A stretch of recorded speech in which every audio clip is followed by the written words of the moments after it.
Yang aku baru sadar di episode 7 kemarin, sepertinya pihak produksi mulai memberikan kita petunjuk. Ada yang bisa tebak di mana petunjuknya? Yap, di novel yang selalu dipegang oleh Chang Ho. Setelah aku cari tahu, ternyata novel itu berjudul Pangeran Monte Cristo. Assalamualaikum Cinggu. Hai guys, balik lagi di Zerum TV. Gimana kabar kalian? Sehat-sehat selalu kan? Kali ini seperti biasa, aku tuh masih pengen bahas tentang teori drama Big Mouth. Nah, kali ini tuh aku benar-benar excited banget pengen nge-share petunjuk-petunjuk baru yang aku temuin atau teori baru yang aku temuin ke kalian. Dan menurut aku hal ini tuh menarik banget buat dibahas bareng-bareng. Ternyata seperti yang sudah aku duga kemarin di episode 7 dan 8 itu, ternyata pihak produksi sudah memberikan kita clue tentang identitas Big Mouth yang sebenarnya loh. Penasaran kan? Kita langsung aja yuk ke pembahasannya. Jangan lupa subscribe, check it out.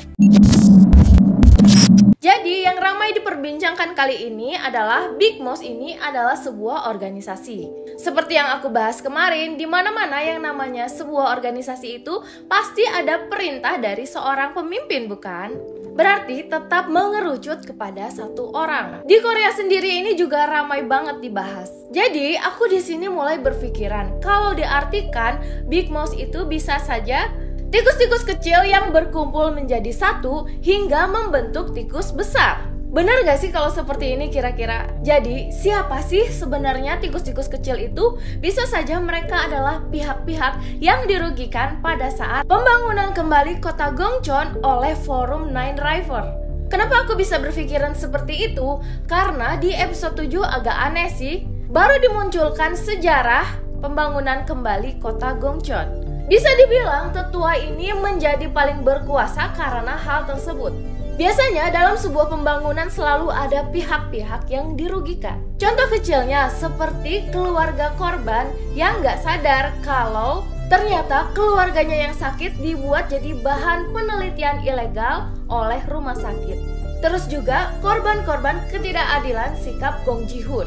Bisa jadi kan keburukan-keburukan Forum Nine River ini sudah terjadi secara turun-temurun. Nah, pihak-pihak yang dirugikan ini akhirnya membentuk organisasi Big Mouth untuk melawan Forum Nine River. Karena kita bisa tahu kan generasi Nine River yang sekarang mulai bersikap semena-mena dan keterlaluan. Jadi Big Mouth mencari cara untuk menjatuhkan Forum Nine River dengan cara mengambil uang investasi dari para anggota Nine River.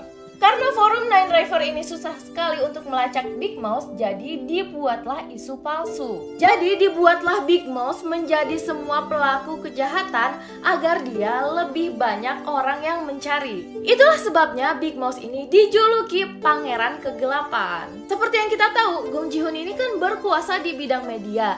Jadi dia bisa mudah saja mengarahkan opini publik untuk membenci Big Mouth. Nah, jadi karena Forum Nine River ini udah keterlaluan, Big Mouth ini mulai membalas kelakuan Forum Nine River. Jadi Big Mouth berusaha mengungkap isi makalah Profesor So yang kemungkinan isinya dapat membongkar kebusukan-kebusukan yang ada di rumah sakit Gongcheon milik Forum NR yang diam-diam pasiennya dijadikan objek penelitian. Terus penelitiannya tentang apa? Nah, aku berpikir mungkin saja ini untuk serum kanker darah. Karena kenapa selalu darah pasien yang diambil secara diam-diam kan selama ini? Dari sini baru ketemulah benang merahnya antara masalah makalah Profesor So dan juga identitas asli Big Mouth. Jadi itu adalah teori kalau memang Big Mouth itu adalah sebuah organisasi. Tapi itu menurut aku. Gimana menurut kalian? Tulis pendapatnya di bawah ya. Terus, kira-kira siapa nih pelopor Big Mouth-nya sendiri? Nah, ini yang masih menjadi misteri. Kemarin kan udah aku bahas tentang kecurigaan kita kepada Jerry dan Pak No Park si peramal. Yang belum lihat videonya nanti aku taruh di atas ya. Yang aku baru sadar di episode 7 kemarin, sepertinya pihak produksi mulai memberikan kita petunjuk. Ada yang bisa tebak di mana petunjuknya? Yap, di novel yang selalu dipegang oleh Chang Ho. Setelah aku cari tahu, ternyata novel itu berjudul Pangeran Monte Cristo. Jadi buat yang belum tahu, novel itu bercerita tentang tokoh utama bernama Dante yang merupakan orang biasa harus dipenjara secara tidak adil karena difitnah. Saat itu dia akan menikahi tunangannya bernama Mercedes. Dante pun mulai menjalani hari-harinya di penjara selama kurang lebih 14 tahun. Di penjara, Dante bertemu dengan seorang tahanan tua yang sudah lama di situ. Dia itu bernama Furia. Akhirnya bertemanlah mereka di penjara hingga suatu saat Dante menemukan sebuah harta tersembunyi bekas rampasan perang. Akhirnya dia bisa kabur dari penjara dan menjadi kaya raya. Kemudian dia pun memakai identitas palsu lain bernama Pangeran Monte Cristo. Nah, dari sini kira-kira udah terpikirkan belum di mana kesamaannya? Kalau dipikir-pikir, ceritanya mirip seperti apa yang dialami Chang Ho ya.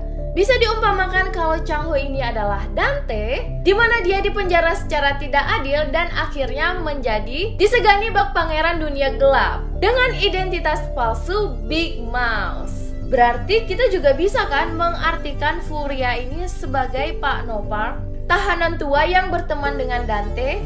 Kalau misalnya teori ini benar, berarti semakin kuat dong dugaan pembentuk organisasi tersebut adalah Nopal. Apalagi di episode 8 kemarin saat dia sedang bermain baduk, dengan ringannya dia mengatakan apakah aku harus menyelamatkan atau menyingkirkannya.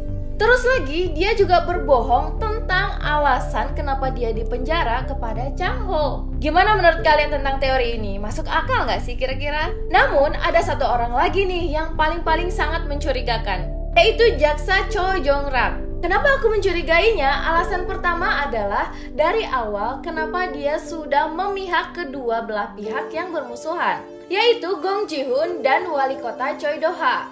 Alasan yang kedua, dia satu-satunya orang yang bisa dengan bebas mengakses semua hal di dalam penjara maupun di luar penjara, karena dia merupakan seorang jaksa. Yang ketiga, menurut aku yang ini paling masuk akal sih. Saat daftar nama pelanggan milik Big Mouse yang dipegang Chang Ho itu ditukar, yang tahu tentang daftar nama tersebut selain Big Mouse adalah Gong Ji-hoon dan Jaksa Choi Jong Rak. Saat Gong Ji-hoon memberitahukan rencananya pada Jaksa Choi, bisa aja kan dia memerintahkan kaki tangannya di penjara untuk membuat Chang Ho pingsan dan menukar daftar namanya dengan daftar nama yang asli. Yang keempat, saat Chang Ho membual mengatakan kalau emasnya ini dikubur di sebuah bukit, hanya 3 orang yang ada di situ, Gong Ji-hoon, Chang Ho, dan Jaksa Choi.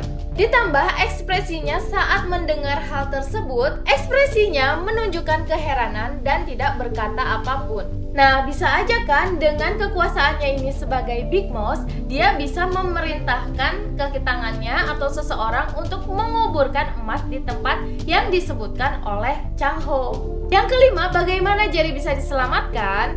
Ingat, dia seorang jaksa. Untuk mencari tahu lokasi kendaraan dengan plat nomor dan model kendaraan itu sangat mudah untuknya. Jadi dia sudah menempatkan kaki tangannya dengan cepat saat Jerry terlibat kecelakaan. Wah, kalau kayak gini sih semua terasa masuk akal ya. Gimana menurut kalian nih? Yuk, buat kalian yang punya pendapat lain atau teori lain, jangan lupa kita bahas di kolom komentar. Tapi ingat ya, ini cuma sebuah teori untuk menambah keseruan kita untuk nonton drama ini. Jadi untuk masalah benar atau salah itu nomor kesekian. Dan aku juga nggak paksa kalian untuk percaya 100% dengan teori ini. Nah, menurut kalian gimana? Kalau kalian suka dengan pembahasan ini, jangan lupa share ke teman-teman kalian. Dan jangan lupa juga subscribe, karena nonton drama itu gak seru kalau sendirian. Stay tune terus di Easy Room TV. Kerong kang satida. When I wake up, I feel cozy, yeah. Can you hold up? Don't need no coffee yet. Got no makeup. How do you look so fine? Bust up, bust up.